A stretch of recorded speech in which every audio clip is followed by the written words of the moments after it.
એના સિવાયની કઈ વાત હોય તો કહો. વિક્રમભાઈ, હું આવું તમારી પાસે. હા, વિક્રમભાઈ.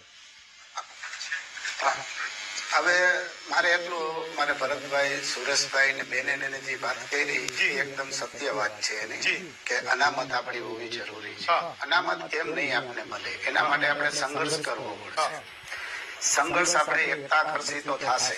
જે બેને હમણાં વાત કરી આપણી બહેનોની એની, આપણે શક્તિ, આપણે દેવી પૂજક છે, આપણે શક્તિના અંશ છે આપણે, તો આપણે બધું કરી શકશે. અને આપણે રાજકીયની જે હમણાં ભાઈ એને વાત કરી ભરતભાઈ એને, રાજકીયની અંદર કે આપણા સમાજને કોઈ ટિકિટ આપે છે, આપણી વસ્તી તો બહુ જ છે, આપણો ખાલી ઉપયોગ કરે, મત લેવા માટેનો આપણો ઉપયોગ કરે છે. કોઈ સભાઓ હોય ત્યાં કણે આપણો ઉપયોગ કરે છે, ત્યાં ગાડીઓ ભરી ભરી લઈ જાય છે, 200 રૂપિયા 300 રૂપિયા દઈ દઈએ અને લઈ જાય છે. આપણા સમાજને કેમ ક્યાંય ટિકિટ દેતા નથી?